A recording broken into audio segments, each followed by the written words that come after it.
Yeah, and in the one-on-ones, I thought he stood out too, just to your point about the competitiveness of the practice overall.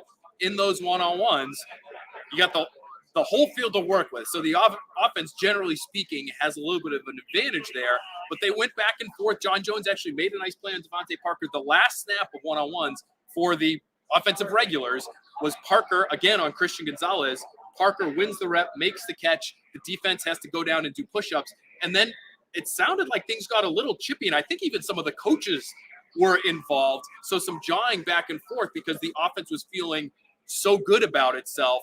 Now, maybe they felt a little less good about themselves, Tom, at the very end of practice because the goal line stuff for the offense wasn't quite as good as some of the other red zone work. Kevin Harris got stuffed twice. They had an incomplete pass on a play action attempt down there on the 1 yard line. So I wonder if Bill Belichick in the meetings later today will say, the dancing is all well and good, guys, but if it takes us 4 or 5 tries to get it in from the 1, that's not going to help us.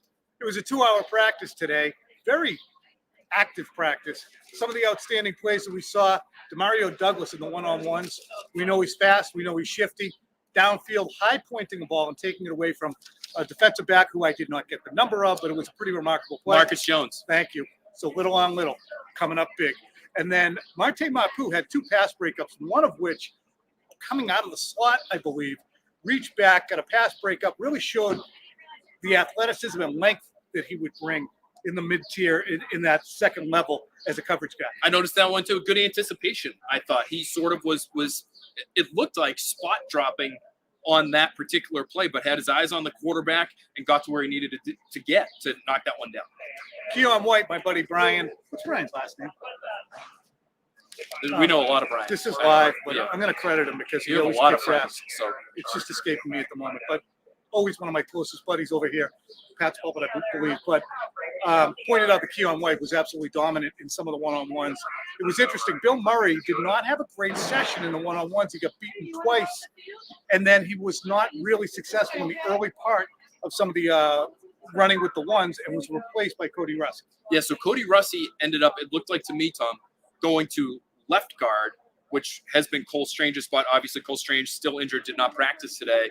And then it was in the Bill Murray spot, it was Antonio Mafi, who replaced Strange yesterday, bumped over to right guard. So anyway, end of the day, your top offensive line was at right tackle, Connor McDermott, at right guard, Antonio Mafi, David Andrews at center, Cody Russey, second-year undrafted guy on the practice squad last year at left guard, and then Riley Reif at left tackle because, once again, no Trent Brown. So no Trent Brown, no Matthew Judon for the second time in pads this week, the third practice in a row, we have not seen Trent Brown.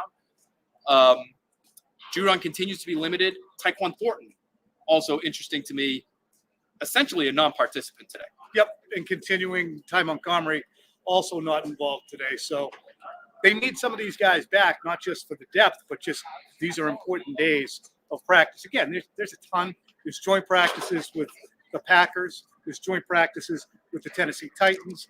There's a week of prep going into the Texans game, which is really a week away from their first game when they'll start to get into their game schedule. So if you want to get to training camp, you might want to do so in the next few days, because by the time you might get yourself positioned to go, the Patriots are going to be on the road. So if you want to get down here.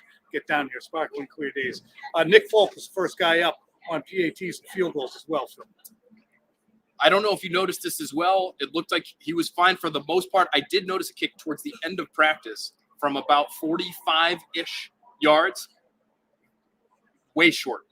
It did not really even come close to the crossbar from my vantage point. So just something to keep an eye on there when it comes to that kicker competition, because they just drafted a guy in the 4th round. If Nick Folk's going to keep that job, he's got to be unbelievable, or Ryland really has to give it away. All right, so personal delight for me. I got to spend about 15 minutes talking to Keegan Bradley, who is an addicted Patriots fan, huge fan of the Patriots Talk podcast and Next Pat's podcast. You'll get an episode of that, Next Pat's podcast, I believe, today with Phil. Later on in the week, you'll get the Patriots Talk podcast, trying to set up a session with our guy, Devin McCourty, for Friday as he prepares for his inaugural run with NBC in the Hall of Fame game. Check NBCSportsBoston.com. We'll see you all on early edition, Phil.